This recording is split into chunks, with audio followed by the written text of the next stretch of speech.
Di antara mereka terjadi kesepakatan ulama sejarah dan nasab, pakar sejarah dan pakar nasab, terjadi kesepakatan di antara mereka nasab Nabi Muhammad sampai kepada Adnan. Kita masih ingat klasifikasi yang pertama kemarin, dari Nabi Muhammad sampai ke Adnan, itu sepakat semuanya itu valid, sahih. Kemudian adapun dari Adnan Ibrahim, itu sebagian dari ulama sejarah tidak menyetujuinya dan sebagian menyetujuinya, berarti terjadi perselisihan. Yaitu yang kedua. Kemudian nasab dari Nabi Ibrahim sampai ke Nabi Adam, itu para ulama mengingkarinya karena pasti terjadi kesalahan. Ya, karena memang sudah terlampau jauh banget. Itu yang telah kita petik dari faedah di pekan kemarin, sekaligus juga kita telah bercerita sedikit di pekan kemarin tentang perjalanan Nabi Muhammad SAW awal-awal. Kita akan bercerita sekarang insyaallah mengacu pada kitab Ar-Rahiq Al-Maktum, perihal bapaknya kakeknya Rasulullah SAW. Insyaallah baca dulu. Di sini halaman 54, Pak. Saya baca dulu Arabiknya 54. Oke, kita sama ya. Al-Usratun Nabawiyyah tu'rafu usratuhu sallallahu alaihi wasallam bil usratil hashimiyyah nisbatan ila jaddihi Hashim bin Abdi Manaf. Wa idzan falnadhkur syai'an min ahwali Hashim wa man ba'dah. Dikatakan dalam kitab terjemahannya, Al-Usra An-Nabawiyah, keluarga besar Nabi, lebih dikenal dengan sebutan Al-Usra Al-Hashimiyah.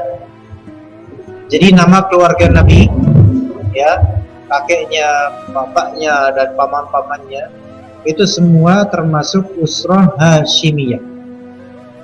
Usra Hashimiyah ini, itu kalau di kita, mungkin di Jogja, ibarat keluarga ningrat. Oh, ningrat pun karena kaya, tapi maksudnya keluarga terhormat, nasabnya nasab terhormat,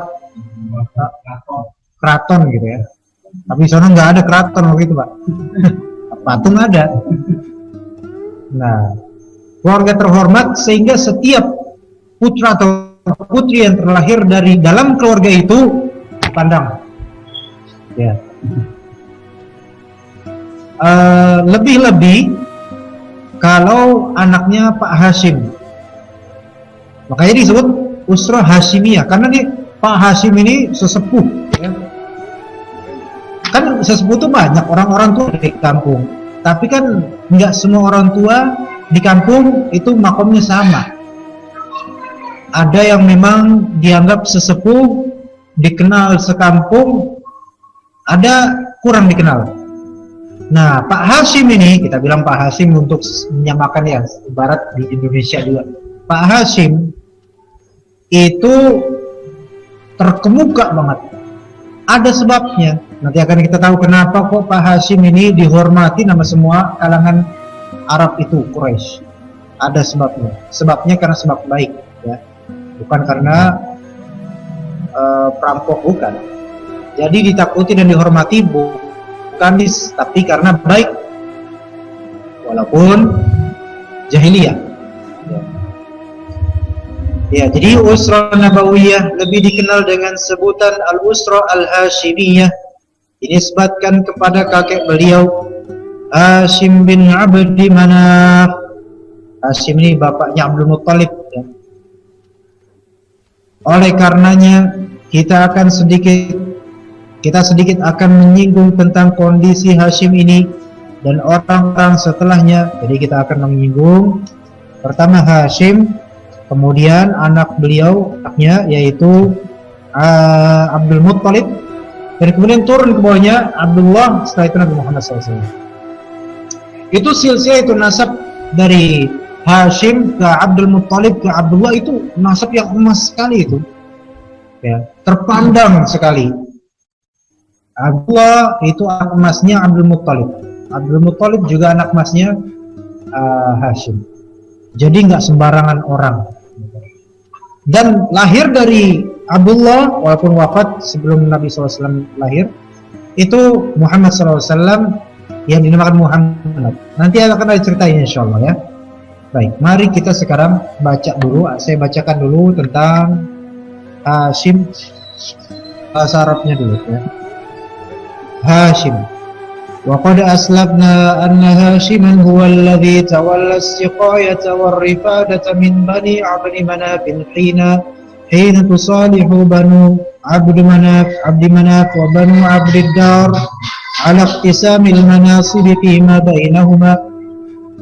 Wa Hashimun kana musiran dha sharafin kabirin wa huwa awwalu من أطعم الثريد للحجاج بمكة وكان اسمه عمرو وما سمي هاشما إلا لهشمه الخبز وهو أول من سن الرحلتين لقريش رحلة الشتاء والصيف وفيه يقول الشاعر عمرو الذي هشم الثريد لقومه قوم بمكة مسنتين عجافا سنت إليه الرحلتان كلاهما سفر الشتاء ورحلة الأصياف. Kita baca. Sebagaimana telah kita singgung bahwa Hashimlah, ini udah diceritain sebelum di kitab ini, bahwa Hashimlah orang yang bertindak sebagai CEO. Apa CEO? Hah? CEO bahasa antum, bahasa kerennya CEO, penanggung jawab. Ya, di sini penanggung jawab, PJ-nya. Ya. Jadi PJ-nya penanggung jawab. Ya. Hashim itu orang yang bertindak sebagai penanggung jawab atas penyediaan air minum,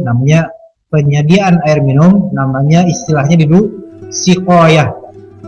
Siqayah itu kayak misalnya kita ada tanaman di depan rumah, ya, terus kita siramin, itu namanya siqayah. Ya, itu siqayah, itu ngucurin air. Bahasa kita tuh bahasa kasar, ngucurin air. Dan penyediaan makanan rifadah. Jadi ada namanya siqayah, ada namanya rifadah. Nah, rifadah itu ngasih makan. Di sini ada nggak istilah sini ngasih makan apa? Nggak ada ya Pak, yang nggak tahu ya. Mungkin zaman dulu kakek kita ada istilah tersendiri. Panas bung. Istilah pemerintahnya kayak orang. Iya. Untuk jemaah haji. Nah, Hashim itu penduduk asli situ, Mekah. Nah, pada zaman itu haji itu udah ada Pak. Tapi ya salahnya banyak patung di situ. Haji itu udah ada, orang dari Yaman, dari Syam, dari mana datang buat berhaji. Indonesia waktu itu zaman siapa ya? Saya nggak tahu istilah. Di Indonesia lagi ada apa? Saya nggak tahu waktu itu.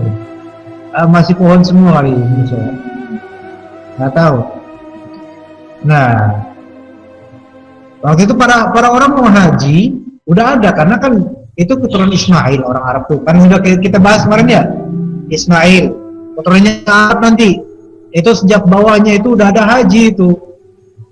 Dan kemudian kesebar, ada yang ke Madinah, Yathrib waktu itu namanya. Ada yang masih di Taif, datang ke Mekah buat berhaji. Tahunnya sama, tak sama, emang ada sunnahnya sejak dahulu. Nah, datang kan mereka berbondong ke sana buat berhaji. Nah, kemudian Hashim ini kan anak sesepuh juga, anaknya Abdi Manaf. Hashim ini kenal baik karena Hashim dinobatkan sebagai PJ, penanggung jawab. Ibarat kalau misalnya masjid nih ada takmirnya, ada DKM-nya. Ya. Anggaplah ini takmir Ka'bah, DKM-nya gitu. Ya. Nah, DKM ini kerjanya apa? Siqayah sama rifadah. Ada orang yang haji Dia yang ngasih air minum, ngasihin aqua gitu, martabak apa. Kalau ibarat sekarang kayak gitu. Kalau misalnya kayak pengajian kayak gini nih, yang ngasihin lemper, ngasihin risol, pastel atau apa, itu namanya rifada. Jadi jangan-jangan Kang Dani ini Hashim.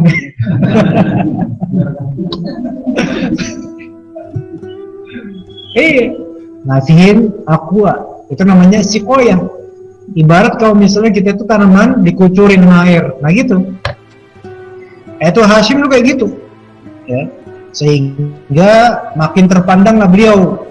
Dialah, kita bilang dia aja. Nah, untuk jemaah haji, itu amalan terbaik sebenarnya. Ya. Dari keluarga Bani Abdi Manaf, ketika terjadi kompromi antara Bani Abdi Manaf dan Bani Abdiddar dalam masalah pembagian wewenang antar kedua belah pihak. Nah ini, ketika itu Ka'bah dikunjungin banyak orang di setiap musim haji. Yang bagusnya di sini yang perlu kita contoh di zaman jahiliyah nih padahal ya, itu Badar, berarti kan anak-anaknya Abdiddar, dan ada Bani Abdi Manaf, anak-anaknya Abdi Manaf. Mereka nggak sampai cekcok buat menguasain Ka'bah, tapi berunding rembukan kalau misal bahasa kita, ya. Musyawarah, ya. Musyawarah bahasa Arab, bahasa kita rembukan, rembuk, ya kan? Nah, musyawarah bikin apa? Setuju nih siapa yang kita nobatin buat mengoperasikan si koya marifadah? Ayo siapa mau? Akhirnya sepakat. Udah si Hashim aja. Kenapa? Karena Hashim itu kondisinya dia orang berada. Ya. Berada sehingga mau mesen lemper gampang. Mau mesen botol aqua, mau mesen aqua berapa dus terserah. Jangan kasih sama miskin. Justru ini takutnya kalau misalnya dipegang oleh miskin, ntar jangan-jangan dibisnisin lagi kan? Korupsi. Takutnya gitu. Bagusnya di sini, ini jahiliyah loh padahal.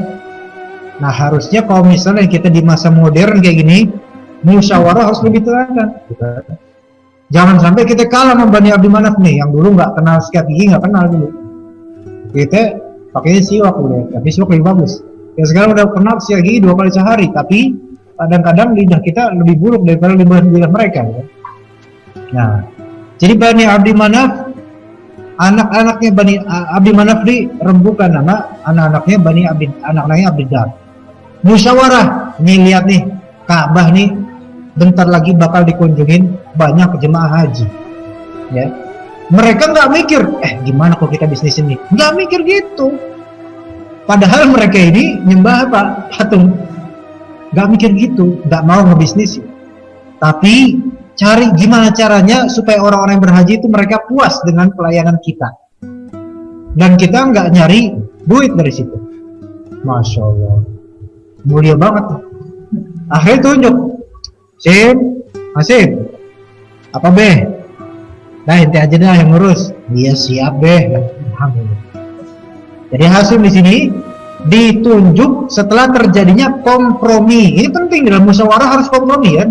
Jadi bukannya saya ngajarin Pak, bapak-bapak pasti di pekerjaan jauh lebih pengalaman. Yang namanya musyawarah itu harus insaf satu sama lain. Insaf dalam artian ada lapang dada, berarti ada kepentingannya, gitu kan? Nah, karena apa? Di sini mereka kompromi karena ini masalah umat, bukan masalah pribadi. Ketika misalnya suatu wadah itu untuk umat, jangan dipakai buat pribadi, gitu. Bahkan tapi sebaliknya juga boleh juga kalau misalnya wadah ini milik pribadi boleh buat umat, itu malah bagus. Ya, jadi kalau misalnya wadahnya buat umat, jangan buat kepentingan pribadi. Tapi kalau wadahnya punya pribadi, baiknya ayo umat boleh masuk, itu mantap gitu. Nah ini akhirnya Hashim mempersilakan diri saya siap untuk melaksanakan tugas rifadah dan siqoyah. Saya punya uang, insya Allah saya jalanin.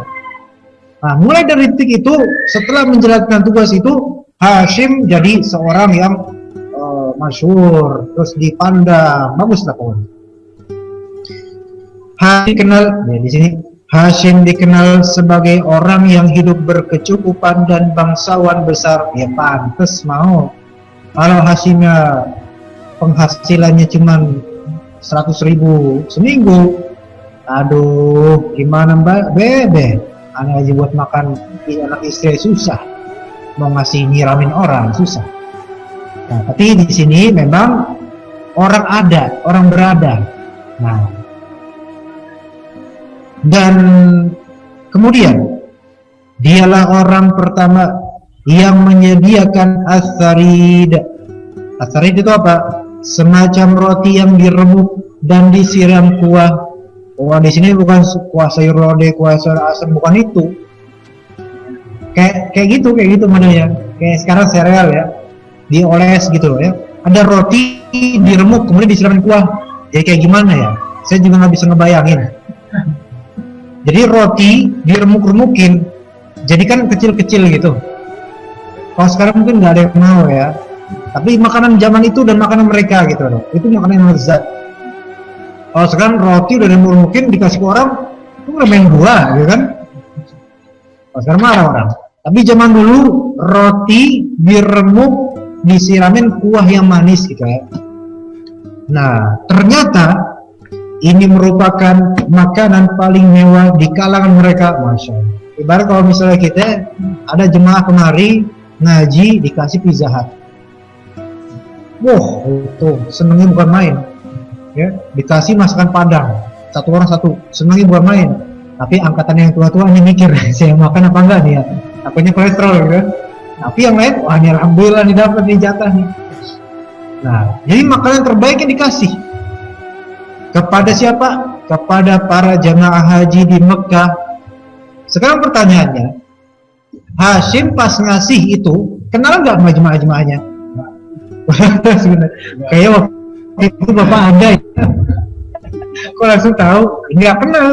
Dia orang jauh dari Yaman, dari seluruh tanah Hijaz, ada yang dari Yathrib, ada yang dari Taif, ada yang dari Khaybar, ada yang dari Syam, datang semua. Gimana kenal? Tapi kalau mungkin disebut Bani siapa kamu? Bani Fulan, anak-anaknya Fulan kenal. Tapi kalau secara individu belum tentu. Nah, jadi ini nggak mencari apa-apa. Orang nggak dikenal, datang pengen ibadah, kasih. Kayak dalam Islam, kita itu, ya, yang namanya di dalam Sahih Bukhari dikatakan Islam apa yang terbaik? Tut'imut ta'am. Di antaranya adalah tut'imut ta'am, kamu ngasih makanan. Ya. Ada yang lain lagi? Di antaranya, di antara rukun tetangga lah, yaitu adab bertetangga.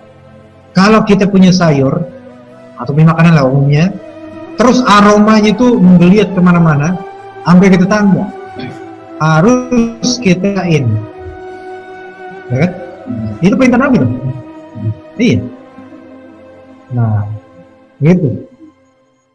Jadi dalam Islam sendiri hal kayak ini udah ada kemudian mengasih makanan, ngasih minuman, ngasih duit sedekah, ada. Nah. Tapi di zaman dahulu jahiliyah juga ada. Hashim sebagai pionirnya. Udah biarin saya aja ngurus rifa dengan si Koya, alhamdulillah. Kemudian berkaitan dengan Hashim, itu kan nama aslinya.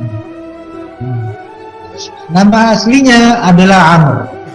Nama aslinya adalah Amr. Adapun kenapa dia dinamakan Hashim? Hashim bukan namanya aslinya. Kerjaannya yang meremuk-remukkan roti tersebut. Jadi Hashim itu bahasa Arab. Artinya meremukin roti. Jadi ibarat kalau kita ngira Pak Hashim, Pak peremuk roti gitu. Ini bukan ngejek. Iya. Sebutan karena apa? Saking dikenalnya dengan kebaikan itu. Iya. Kalau misalnya kita kan kadang nyebut orang dikenal dengan tanda-tanda jeleknya dia, tompel, kan? Iya. Tapi karena ini orang baik, mana mungkin misalnya ada orang baik suka sedekah, ngasih sedekah, gitu kan.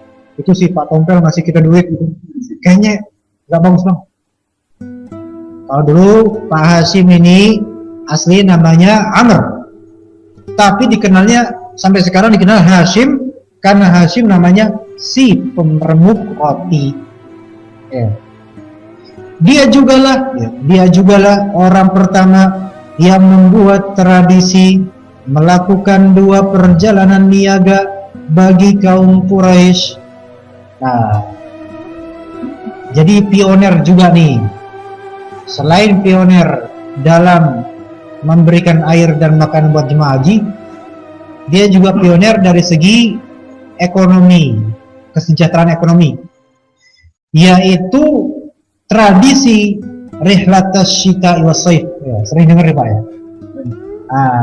Orang Quraisy pada zaman dulu Pak, itu kan pedagang mereka. Iya, mereka bukan pekerja kantoran kayak di gedung-gedung, bukan. Mereka itu pedagang rata-rata. Tahu nggak pedagang, pengembala lah. Nah, dagangnya mereka itu kemana-mana. Ya, orang-orang Mekah itu perdagangan paling bagusnya mereka itu ke daerah Taif. Nah, kemudian ada perdagangan ke yang bagus ke daerah Syam. Taif sama Syam jauhan, Syam jauh. Ke daerah Syam ini dilakukan 2 macam perjalanan, yaitu rihlatas syita dan shaif. Jadi ada 2 perjalanan. Rihlatas syita itu perjalanan niaga di musim dingin ke wilayah Syam. Itu ke wilayah Syam. Syam itu kan di atas Pak. Ibaratnya kalau mudahnya kita bilang di arah utara, ya kan? Ke atas gitu kan? Itu kalau misalnya ke Syam itu pas kapan? Musim dingin. Cuaca nih. Oh musim dingin nih, ayo ke Syam kita dagang. Zaman dulu dagang jauh jalan, baru dapat duit. Sekarang kan tinggal ketik dapat pelanggan online sekarang. Masya Allah, sekarang tuh Masya Allah lah. Seiring mudahnya ini, seiring pula sulitnya banyaknya pengeluaran. Memang gitu, Allah Maha adil Allah Ta'ala. Dulu dagang ke Syam jauh-jauh tuh orang kafilah mainnya. Jadi nggak sendiri-sendiri, bareng-bareng yuk rombongan ke sana. Ya, jual apa? Jual kambing, jual kulit, jual. Nah itu di musim apa Pak?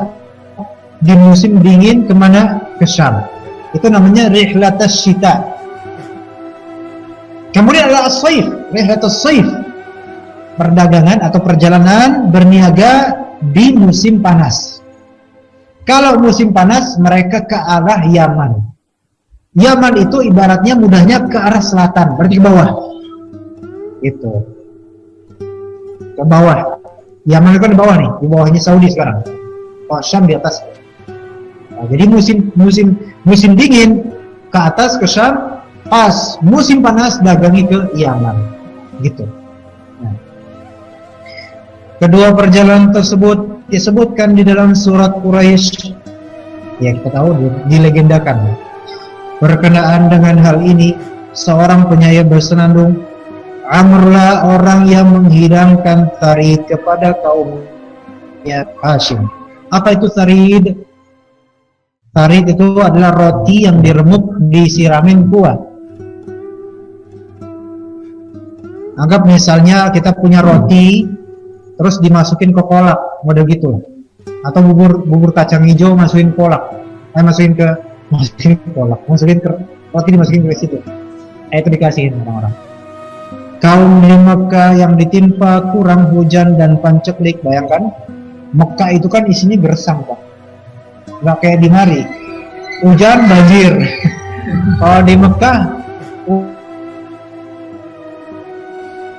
lihat banget orangnya. Olehnya pencanangan tradisi 2 perjalanan niaga di musim dingin dan di musim panas. Nah itu berarti kita dapat faedah nih.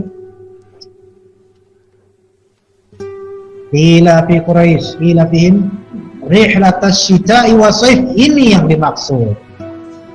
Ya Allah Subhanahu wa Ta'ala ingin melegendakan kebaikan ini. Pionernya siapa? Bapaknya, kakeknya Nabi Muhammad SAW. Saat itu dikenal adanya perjalanan syita, perjalanan salih. Allah legendakan. Baik, kita baca dulu Arabiknya.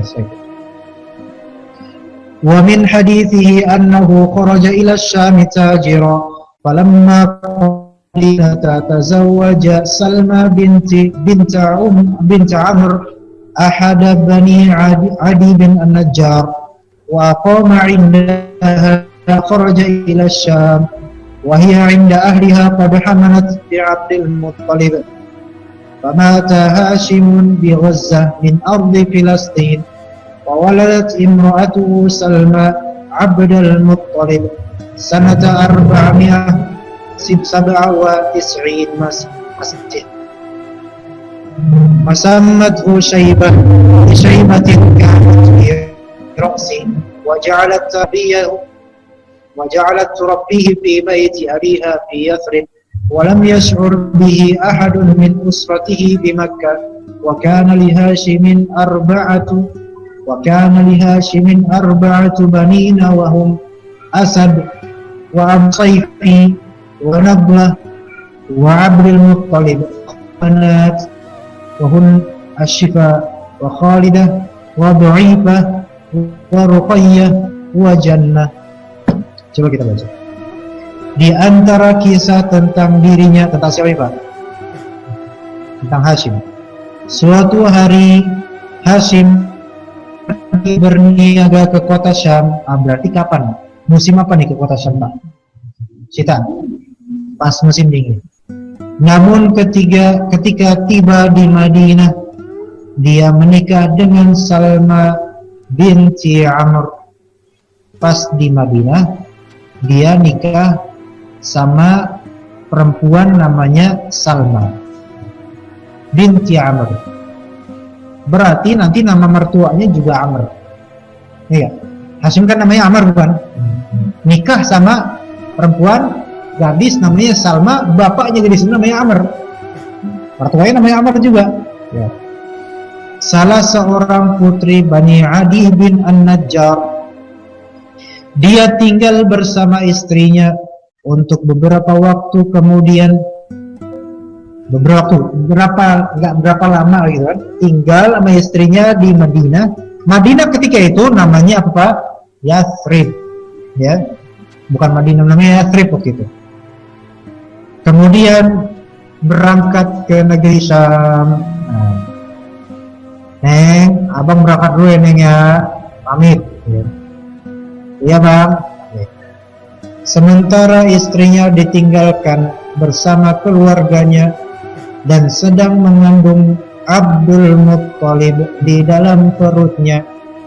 Ya, berarti Salma di perutnya ada Abdul Muttalib waktu itu. Calon-calon Abdul Muttalib nih. Nah, pas lagi ngandung ditinggal sama suaminya. Neng, abang mau daun dulu Neng ya. Iya silakan pergi. Oh zaman sekarang bakal muncak-muncak itu. Nggak lagi hamil, nggak bisa. Ya, zaman sekarang nggak bakal, mertuanya Pak Amr bakal marah kalau zaman sekarang. Zaman dulu, was silakan, nggak apa-apa, cari duit. Sementara istrinya ditinggal bersama keluarganya dan sedang mengandung Abdul Muttalib di dalam perutnya. Hashim akhirnya meninggal di Gaza. Masya Allah, kasihan ini.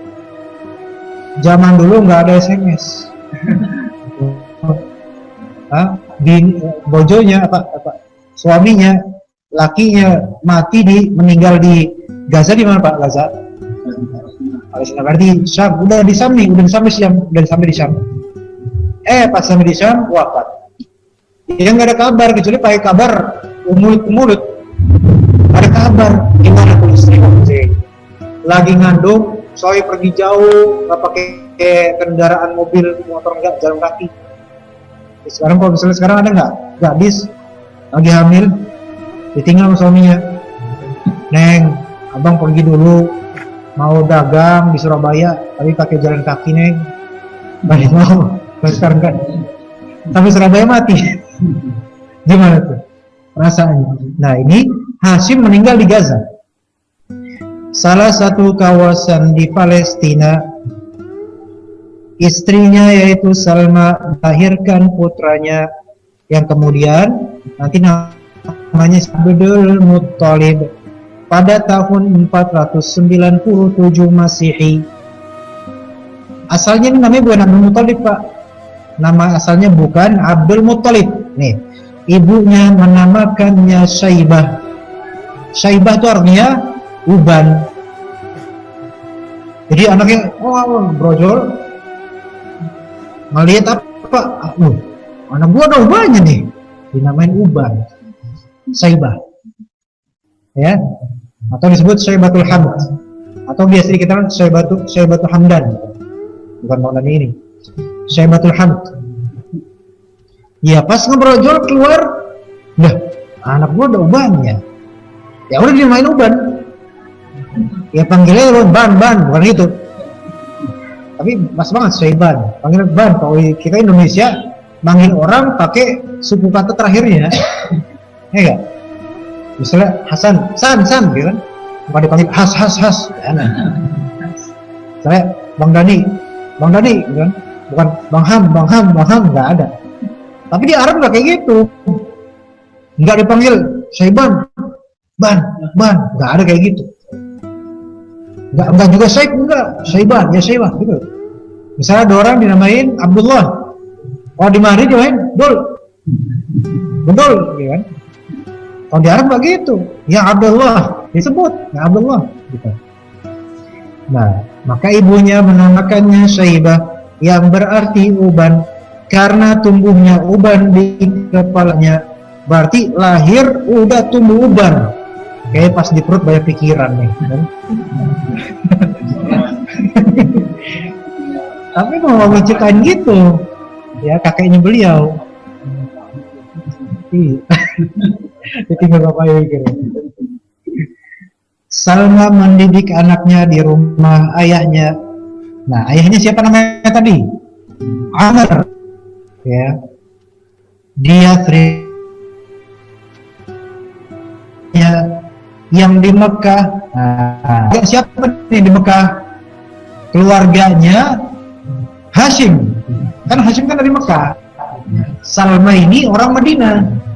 Pas mau pergi ke Syam, mampir dulu di Madinah. Ngupi-ngupi, ada gadis cakep banget nih. Nah, nikahin aja.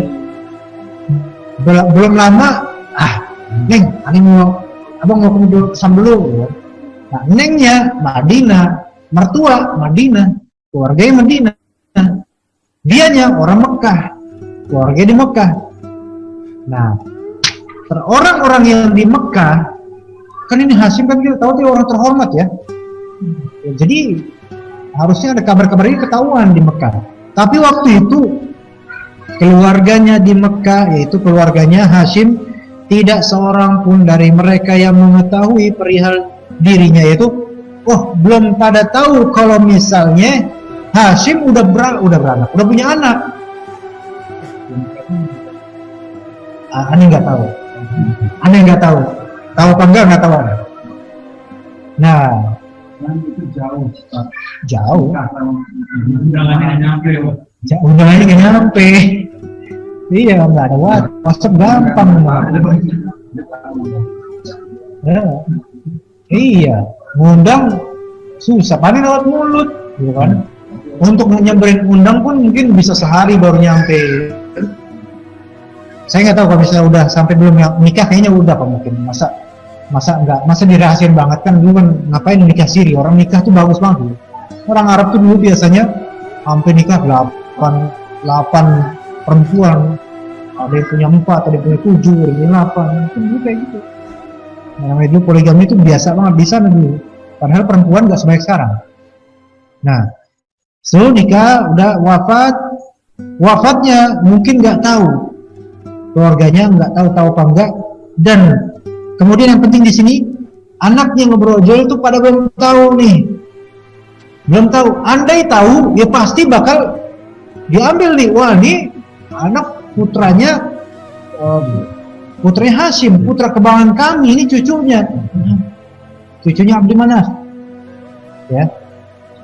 Itu kan biasanya orang kayak gitu. Kalau misalnya ada sesepuh kampung ya namanya kalau misalnya sebuah kampung punya putra gitu kan, yang lahir, langsung pada pengen datang, pengen lihat nih, pengen lihat bayinya, saling berebut gendong, unyu banget gitu kan, pengen cari. Nah, Hashim mempunyai 4 orang putra dan 5 orang putri. Nah, di sini 4 orang putra dan 5 orang putri ya, dari beragam istri. Iya, soalnya tadi kan kita lihat bareng sama Salma tuh cuma berapa bentar doang, sebentar langsung lahir 4,5 9 anak. Ya, jadi dari beragam istri yang dipunyai Mas Hashim, ada yang di Mekah, ya kan, ada yang di Salma, itu lahir hasilnya berapa? 9 anak, menghasilkan 9 anak. Keempat putranya itu namanya Asad, Abu Sayfi, Nabla, dan Abdul Muttalib. Yang paling terakhir Abdul Muttalib. Sedangkan kelima putrinya adalah Asyifa, Khalidah, Daifah, Ruqayyah, dan Jannah. Yang paling terakhir dari semua itu Abdul Muttalib, paling akhir. Jadi paling akhir Abdul Muttalib, yang insyaallah kisahnya ini panjang, lumayan nih. Ya, kisahnya panjang beliau. Ya, insyaallah akan kita ceritakan pada pekan mendatang insyaallah ta'ala. Wallahu a'lam. Jadi bisa dipahami, Hashim nama aslinya siapa? Amr. Aslinya orang Mekah. Anaknya Pak siapa? Pak Abdul Manaf. Kemudian Hashim ini ditunjuk menjabat sebagai PJ-nya Ka'bah atau PJ jemaah haji. M-nya atau takmirnya sekaligus lah. Ya, marbot, takmir, diabok semuanya tugas ya. Sebagai apa? Sebagai apa yang dilakukan? 2. Tadi apa? Sikoya sama rifadah. Sikoya itu berarti ngucurin air buat orang-orang, maksudnya ngasihin air, ngasihin aqua gelas satu-satu gitu.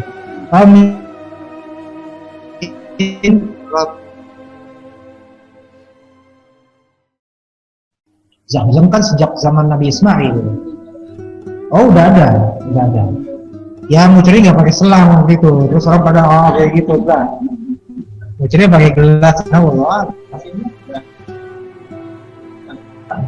enggak, di sini dia nggak disifati Islam Pak. Jadi zaman jahiliyah benar-benar ketika itu mereka masih berbuat kesyirikan macam-macam. Ini jahiliyah sebenarnya. Kita nggak sifati Islam. Ya silakan.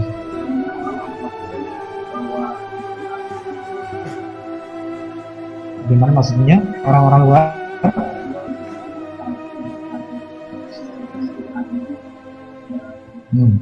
Jadi begini, haji itu sudah ada zaman dahulu Ismail dan Ibrahim alaihissalam mengagungkan Ka'bah. Nabi Ismail juga mengagungkan Ka'bah. Makanya di dalam surah Al-Baqarah, wa idh yarfa'u Ibrahim al-qawa'ida wa Ismail. Jadi kaidah-kaidah itu asas-asas fondasi Ka'bah itu dibangun oleh Ismail dan Ibrahim bapaknya. Turunnya Nabi Ismail itu kan Bani orang Arab. Nah, itu turun-temurun mereka mewarisi ritualnya Nabi Ismail. Nah, orang Arab ini kan tersebar, nggak cuma di Mekah. Ada yang ke Madinah, ada yang ke sana, ada yang kemari. Mereka turun-temurun terus melakukan yang namanya haji ini. Beda dengan keturunannya Nabi Ishak, Yahudi. Kemana? Ke apa namanya? Ke Baitul Maqdis. Baitul Maqdis. Itu beda karena kiblatnya mereka sana. Kalau ini kembali ke penyanyi Bani ini Ismail. Jadi kok bisa orang-orang luar, ya orang-orang yang datang ya itu orang Arab juga, tapi tinggal di luar Mekah. Dia free, di Taif, di Khaybar, yang bisa pahami sini. Gitu, bisa jadi mereka datang untuk mengunjungi, yaitu haji, istilahnya mengunjungi Bait Ka'bah, dan mereka mengaku itu Baitullah, gitu loh. Paham? Iya. Tapi sayangnya mereka ini bergelimang dengan syirikan. Sebenarnya ada Amr bin Luhai al-Khuzai, ada ceritanya di sini. Itu adalah yang tadinya Mekah itu Islam murni, agamanya Mila Ibrahim. Akhirnya Amr bin Luhai al-Khuzai ini pergi ke Syam. Syam itu sering tanahnya para nabi, banyak di sana. Ternyata ke Syam Amr bin Luhai ini melihat banyak orang menyembah patung. Banyak orang menyembah patung. Pas melihat, oh ini kan buminya para nabi dulunya. Mereka menyembah patung. Ini bagus nih kayaknya. Ini bagus ke Mekah. Mekah waktu itu masih murni Islamnya. Keturunannya Nabi Ismail alaihissalam. Walaupun tidak ada nabi di Mekah itu. Nah, Amr bin Luhai ini membawa patung itu, taruh di situ, diadopsi. Nah, itu pemikirannya akhirnya mulai berbuat kesyirikan, tersebar sampai ke seluruh orang Arab. Gitu aslinya gitu.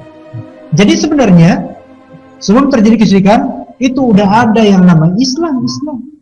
Udah ada yang namanya mengunjungi Ka'bah, dan semua orang Arab tuh sepakat ini Ka'bah ini Baitullah. Walaupun nanti ada ceritanya Abdul Muttalib pas raja dari Yaman, raja siapa namanya? Yang membawa gajah, Abraha. Bukan Abraham ya? Hah? Abraha atau Abraham? Abraham nanti Nabi Ibrahim. Hah? Datang pas mau nyerang Ka'bah, Abdul Muttalib ngumpet di balik bebatuan karena udah nggak mungkin dia ngelawan pasukan gajah. Besok insya Allah kalau sampai ceritain kita ceritain. Akhirnya bilang apa? Adapun rumah itu ada robnya tersendiri, yaitu ada Allah yang menjaga. Sebenarnya mereka itu bertauhid rububiyah, ada tauhidnya, mereka itu bertauhid. Tapi gara-gara keracun dari nenek-nenek sebelumnya itu, akhirnya nyembah patung. Itu. Walaupun nyembah patung, mereka tetap tradisi Ka'bah di bulan yang khusus itu, bulan Hijjah. Gitu. Yang kemudian masih terus menerus sampai zaman Islam datang, terus diteruskan. Tapi pas zaman Islam tata caranya lebih spesifik, lebih diatur lagi. Ya gitu ya, gitu bisa dipahami. Ya, asal usulnya seperti itu. Wallahu a'lam. Ada pertanyaan? Silakan Pak, atau Mas-mas atau yang lainnya.